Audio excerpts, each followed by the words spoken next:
This is HDR10 Plus.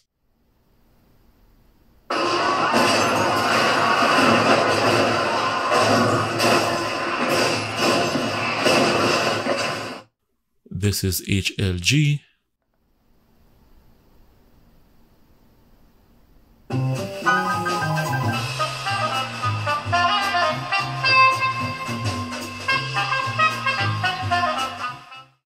And this is Dolby Vision in the M2TS multi-audio channel format. You're listening to the Dolby Digital Companion track, not the Dolby Atmos track. This disc is intended to demonstrate 2-bit stream out and connect your player to your Dolby Atmos enabled receiver via HDMI.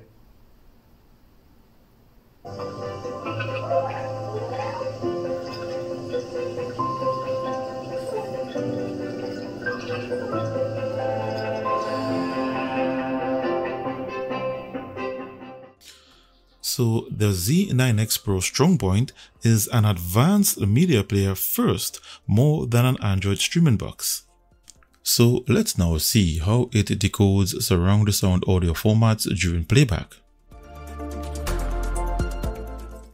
This is Dolby Atmos from the Dolby Vision video.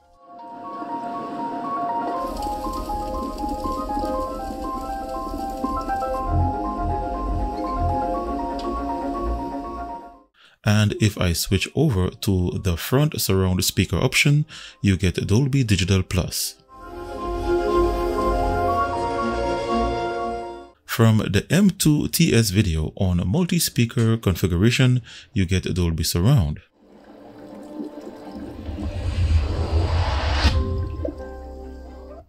And on the front surround speaker option, you get Dolby Digital. For my DTS HD Master audio video, as expected with no DTS HD decoder, you get DTS Neural X.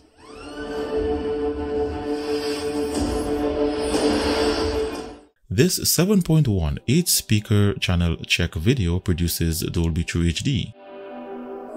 Next, we have the center channel. And this DTS X video produces DTS Neural X also.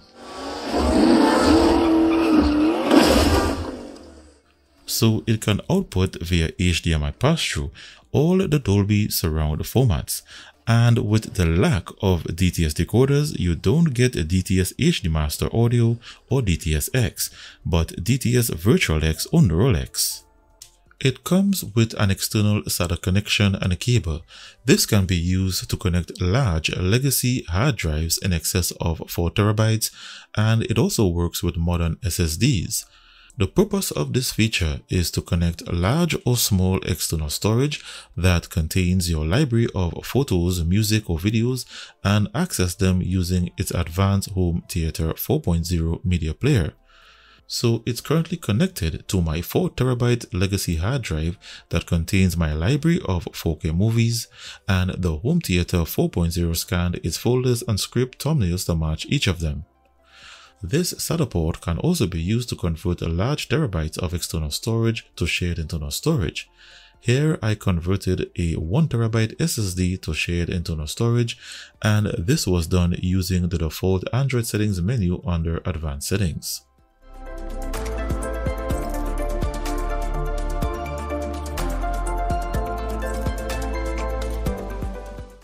Another trademark feature of the ZUI launcher is its mobile remote control application.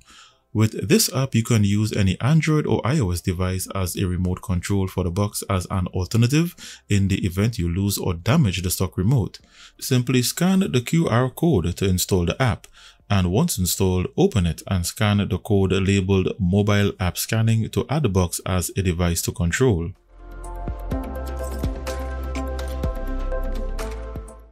For watching YouTube videos, the Android TV version can play videos in 4K 2160p resolution with HDR, and here are your Stats for Nerds information.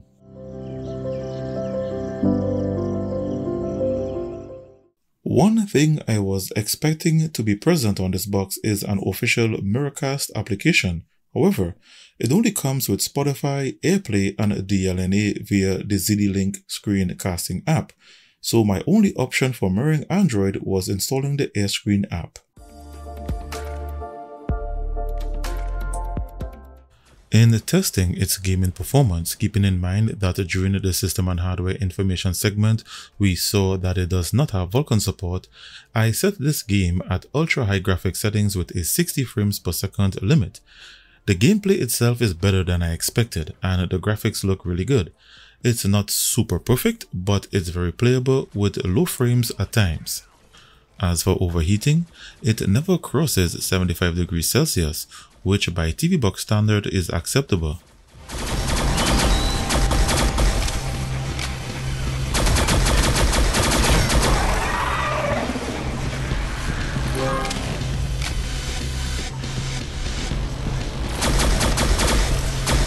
You won't scare me.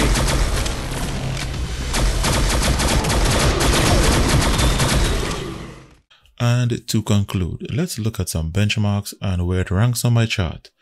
First, its RAM and internal storage. It has a RAM copy speed of 2,963 megabytes per second. Its internal storage has a read speed of 164 and a write speed of 78. Its USB port has a read speed of 30 and a write speed of 36. And its SATA port has a read speed with an SSD connected of 358 and a write speed of 157. For Wi-Fi 6 and Gigabit Ethernet LAN speeds, as of today, I upgraded my package to 315 megabits per second from 154 as seen in my previous videos. In this test, its 5 GHz band and its Gigabit LAN port achieved the maximum speed of my network, and the 2.4 GHz band achieved 61% with 195 megabits per second, which is excellent for a 2.4 GHz band. In the 3DMark graphics benchmark, it only qualified for the slingshot test due to it not having any Vulkan support, and it scored 1,239. In the Geekbench 5 CPU benchmark, it scored 138 single-core and 388 multi-core. And in the latest version of the Antutu benchmark version 9, it scored 111,638. So with these scores, the Z9X Pro at the time of making this video ranks at position 26 based on its Antutu benchmark score. If you would like to view this chart to compare its various benchmarks and features along with price comparison links, I placed a link in the description directly below this video. In summary, I'm satisfied with the improvement of the Realtek chipset compared to the previous versions. This new chipset not only performs better, but delivers on Blu-ray videos and Dolby Vision, features not available even on most popular Amlogic, Rockchip or Allwinner models. The ZUI interface performs great, and just to confirm, at no time during this video did the interface crash or glitch, as it was smooth, feature-rich and easy to use. The cons I can identify include no Netflix ESN license, no Vulkan GPU support, the remote should have been Bluetooth, and OTA updates should have worked to update the firmware with Google Play services. So viewers, there you have it, the latest release by Xidu, the Z9X Pro. If you are interested and would like to purchase, you can get it on Amazon at a discounted price using the link in the description below. Links in the description are affiliate links, which means I earn a small commission when you purchase, so thanks in advance for your support. So as usual, give this video the thumbs up if you enjoy this type of content. To join the group and to receive comments and notifications about new releases, click the subscribe button and ring that notifications bell before leaving to be notified via email. I appreciate you taking the time to watch this video. Stay connected and see you in the next one.